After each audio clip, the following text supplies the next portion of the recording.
So, I have now officially seen the Dial of Destiny, and I assume most of you have as well. I won't waste any time here. LEGO didn't release any sets for the movie this year.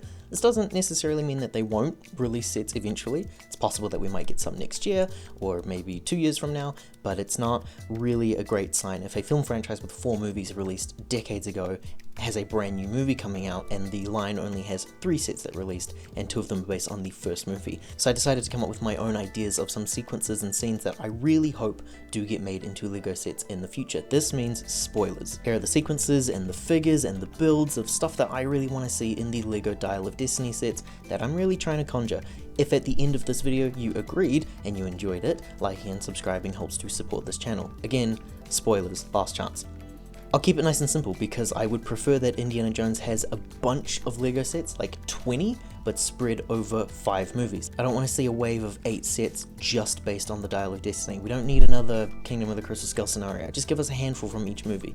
So I'll keep it short at 3 sets that I want to see. The first being the train sequence as seen at the beginning of the movie. Indiana Jones is joined by Toby Jones, who has already made it into the actors' 2 minifigure count before. Hey, isn't that cool? The sequence takes place in the 1930s. They are captured in Germany by the you-know-who soldiers, and they're taken aboard a train full of soldiers headed to their leader, you-know-who. The sequence involves those 2 stumbling upon the Dial of Destiny, the brand new MacGuffin of the movie, and it features the appearances of villains like Colonel Weber and the introduction of Voller. LEGO trains are really cool, and I like it when they're able to take builds that are popularized in LEGO City and throw them into a licensed theme. I could see all of the play features now while I was watching the movie. There could be a bridge build that could maybe be included if this was the most expensive set.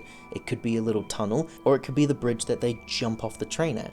The machine gun turret starts firing upon the train carriages and killing all of the soldiers as well. That could also be included. Indy fights soldiers both in the carts and on top of the carts. There's some really favorable sets based on trains in movies, and I think Indiana Jones really fits that perfectly.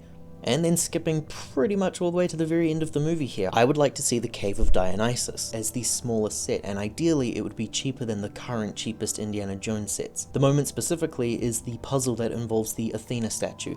Indy and Helena use the water pressure to solve a puzzle in which a trapdoor opens up underneath the Athena statue. This is how we would get Helena in LEGO. Also how we would get an older Indiana Jones, ideally with the hat hair combo where it's the grey hair, not the brown hair. I thought the scene really sells itself as being something to be built in LEGO, a pretty perfectly small compact size, and a play feature of the ground caving out from underneath our heroes. Pretty solid idea. The last set that I see being made is within the final moments of the film. Simply put, it's Voller's giant plane.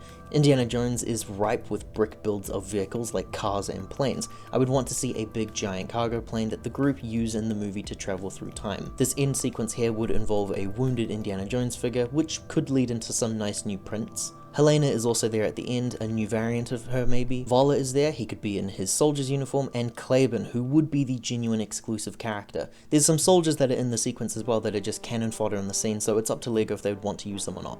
Now if LEGO wanted to do something absolutely crazy, that would be incredible, and something that I think people would be really surprised with, I would be amazed if they made an ancient Roman warship, because swords and sandals is a theme that LEGO just haven't really covered in a minifig scale form. So I could really see if they made Voller's plane that maybe they would just include an Archimedes figure off to the side, or maybe there'd be like a small dinghy to represent the Romans. Actually no, now that I think about it, I could really see LEGO providing a historical Greek figure in Archimedes to be paired with a Roman warship. But if they wanted to give us an actual big massive Roman warship, that would be pretty cool as well. Anyway, those are some minor builds of scenes and stuff that I really want to see in a LEGO theme of the Dial of Destiny. If you enjoyed this video, liking and subscribing helps to support this channel. Thank you very much. Kakiteyano.